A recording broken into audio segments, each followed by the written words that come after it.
Hi, I'm Carl Taylor from visualeducation.com, and in this series of YouTube videos we're going to be talking about various lighting modifiers and their attributes and the effects of them, build quality, various different brand variations, etc, etc.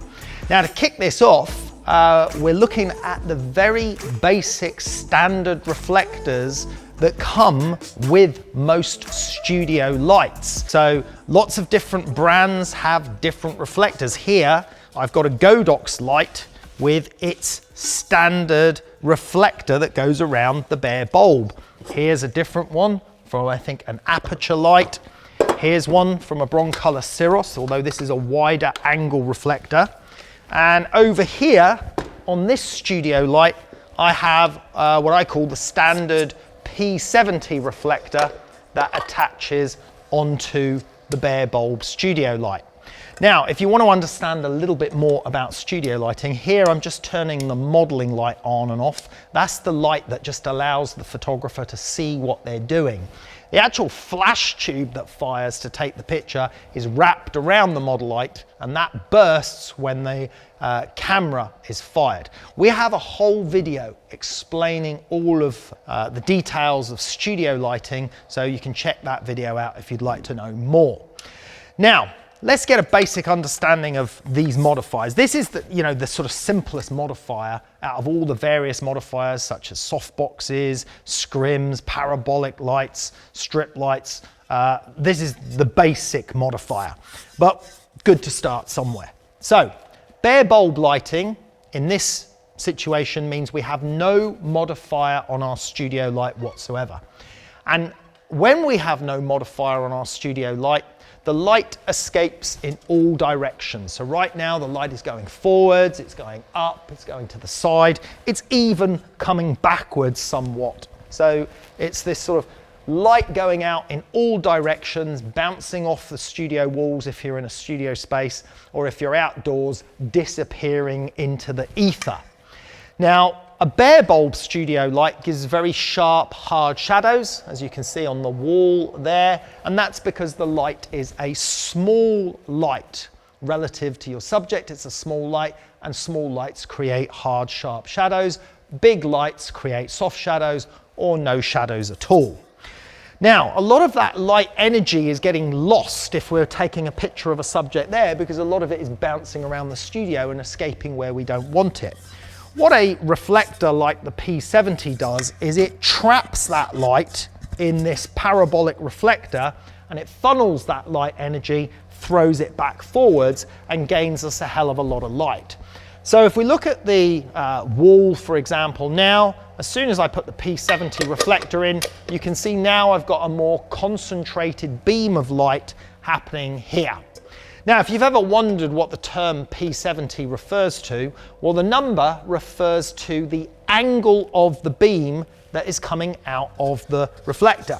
So this is a slightly larger than standard reflector, and this is a P65. So this has a 65-degree angle spread of light from it.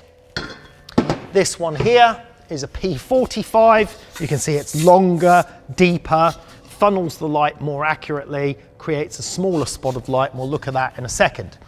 And each different brand, whether it's Profoto, Elinchrom, Godox, Aperture, whatever, they all have variations on these standard reflectors. Now, I use the Broncolor range of lights, and those are the ones that we'll be demonstrating.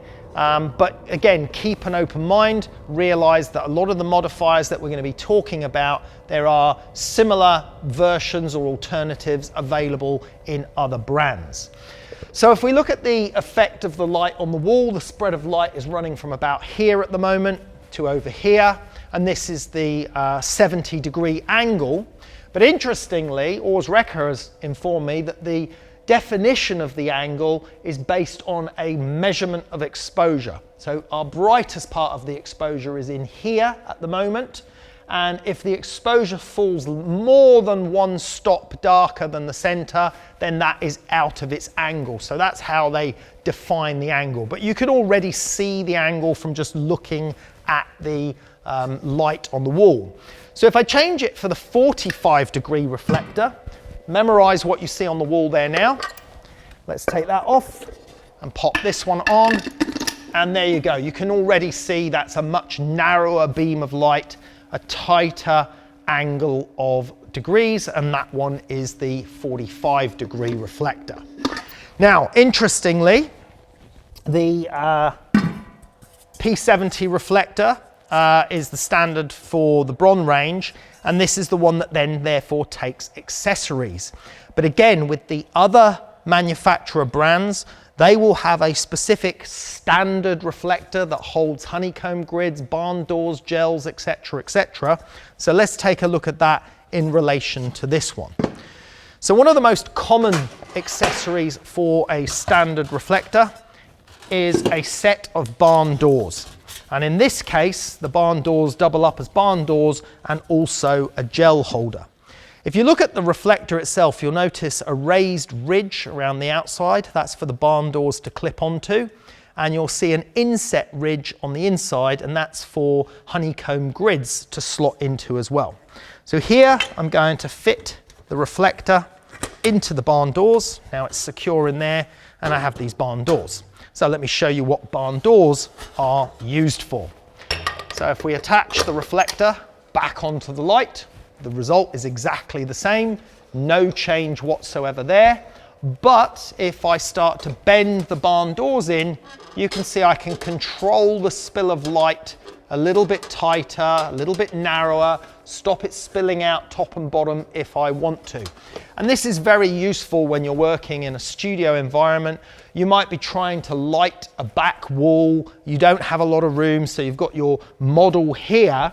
And previously, without the barn doors, your light might have been hitting your model and causing lighting you didn't want. So by using barn doors, you can stop some of that spill.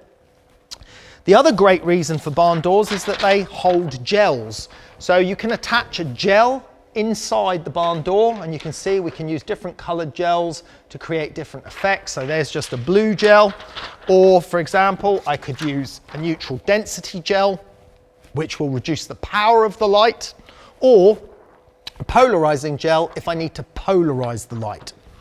Over here, simple piece of diffusion material. And if you look at the spread of light that we see on the wall at the moment without diffusion material, you can see that it's brighter in the center and then it gradually falls off to the side. As soon as we add a small piece of diffusion into the reflector, into the barn doors accessory, then you'll find that that spread of light becomes a lot more subtle and a lot more smooth. So now the spread of light is more even. It's still slightly stronger in the center, but the gradation fall off is a lot smoother. And where the end of the light or the edge of the P70 light finished before, now it feathers out more gradually. So this is really useful for when we're lighting backgrounds and you want to create a more gradual transition on the light. So even though it's quite a humble modifier, a standard modifier, we use them quite a lot. As a matter of fact, we use them in fashion, we use them in beauty shots, and they actually are quite widely used for background lighting and various items where you want to create a harder key light. Sometimes we use them in combination with other modifiers just to add a little bit more punch and kick.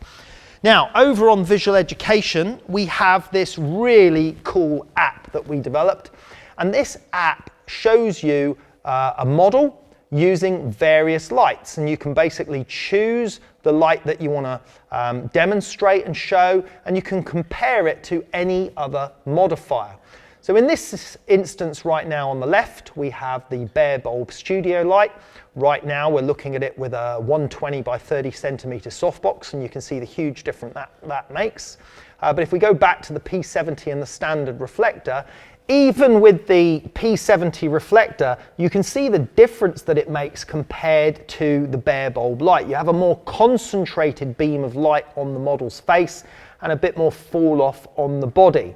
But if we look closer with the app and the magnification, and we take a look at the eyes, you can see the variation in the size of the light in the eyes. So you can see that the P70 is a slightly larger light source than the point light source of a bare bulb. And that becomes apparent when we look at the shadows. You have a much sharper defined shadow because of the smaller light source of bare bulb, slightly softer, even though the P70 is considered a hard, small light source.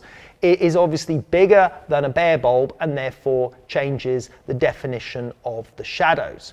So there's a lot of use for the P70 in changing the look of the modifier, and in the right circumstances it can be used really effectively. Here's a great example to show the difference of how a P70 concentrates our light more and stops it spilling around the studio.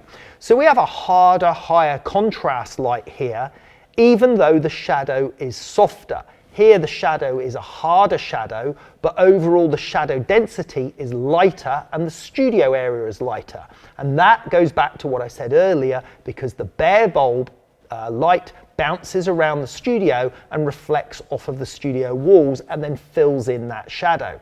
With the P70, the light is concentrated more forwards. Now, with our app on visualeducation.com, you can explore all the modifiers and compare various lights to each other in the full length shots or in the close-up shots. You can zoom in, mix and match them to your desire. Now, there's just a couple of other things I want to talk about with the standard reflectors. One other very important accessory for these reflectors is something called grids. And I've got a couple of grids here. And grids come in different strengths, again in different angles of view. And if I pop this grid on the front of the P70, you can see that it shrinks the ball of light right down to a narrow beam. And this is what we then call hard lighting. Now, I'm not going to go into detail on grids today because we've got another episode coming up in the future where we cover grids and hard lights in more detail. Now, as I said, different manufacturers have their own reflectors that they define as their standard reflectors or their wide angle reflectors, or the one that holds their grids and their gels and their barn doors. So you can check those out, whether it's Elinchrom, Godox, Profoto, whichever brand you use. Here, in the bronze color one, this particular reflector I think costs around about £100, maybe $120, but some of the reflectors in the other brands can be much, much less expensive than that. It depends on the brand and on the reflector. So that's it for standard reflectors and bare bulb studio lighting. In our next episode, we're going to look at the powerful workhorse called the Octabox 150.